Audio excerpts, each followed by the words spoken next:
টিটাগড় শান্তি আছে, এতদিন ধরে আপনারা দেখছেন। আমরা কোনো রকম কোনো অশান্তি বরদাস্ত করবো না টিটাগড়ে। কোনো রকম বম গুলি আমরা টিটাগড়ে বরদাস্ত করবো না। সঙ্গে সঙ্গে আমরা থানার আইসিকে জানিয়েছি, থানার আইসি সাথে সাথে স্টেপ নিয়েছেন। টিটাগড় পৌরসভার সামনে বৃহস্পতিবার রাতে গুলি চলার ঘটনা নিয়ে শুক্রবার টিটাগড় পৌরসভার সংবাদ মাধ্যমের মুখোমুখি হয়ে টিটাগড় পৌরসভার পৌর প্রধান কমলেশ সাউ বলেন, টিটাগড়ে কোনো রকম গুন্ডামি বরদাস্ত করা হবে না। এই মুহূর্তে গোটা বাংলা তৃণমূল কংগ্রেস হয়ে গিয়েছে, কিন্তু তার মানে এটা নয় গুন্ডামি করবে। এদিন তিনি আরো কি বললেন শোনা যাক। টিটাগড় শান্তি আছে, এতদিন ধরে আপনারা দেখছেন। আমরা কোনো রকম কোনো অশান্তি বরদাস্ত করবো না টিটাগড়ে। কোনো রকম বম গুলি আমরা টিটাগড়ে বরদাস্ত করবো না। সঙ্গে সঙ্গে আমরা থানার আইসিকে জানিয়েছি, থানার আইসি সাথে সাথে স্টেপ নিয়েছেন।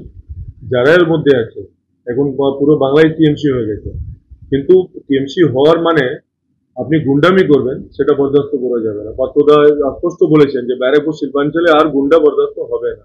টিটাগড়ে এতদিন আমরাও টিটাগড়ের রাজ চক্রবর্তীর নেতৃত্বে আমরাও বলছি যে আর আমরা টিটাগড়ে কোনো গুন্ডা বরদাস্ত করবো না। তো গুন্ডামি যারা করবে তারা ভেতরে যাবে, তারা যে কোনো দলের হোক, গুন্ডামি টিটাগড়ে আমরা করতে দেবো না। এটা পুলিশ সূত্রে হয়েছে যে গুলি চলেনি, পুলিশ সূত্রে খবর পাওয়া যায় আমরা শুনেছি, কিন্তু আমিও খবর নিয়েছি গুলি চলেনি। ঠিক আছে, কোনো একটা সাউন্ড হয়েছে, পাটাকা মানে বাজি ফাটিয়েছে বা কিছু একটা হয়েছে, বাট এটা বলছে নাকি গুলি। যাদের প্রতি অভিযোগ তারা ইন্ডিভিজুয়ালি ডাইরেক্ট আপনার নাম, মধু মিশ্রার নাম, পার্থদার নাম, যে আমরা সবাই তৃণমূল করি, আমরা চেয়ারম্যানের সঙ্গে থাকি, সমীর সাহ, সবার নাম নিয়ে তারা বলেছে। আমি একটা কথা স্পষ্ট আপনাদের সামনে বলছি, দুষ্কৃতীদের কোনো দল নেই, কেউ আমাদের সাথে নেই। যারা দুষ্কৃতি বোমা চালাবে, যারা গুলি চালাবে, তারা দলের লোক নয়। তাদের বিরুদ্ধে পুলিশ আইনগত যা ব্যবস্থা নেবার নেবে।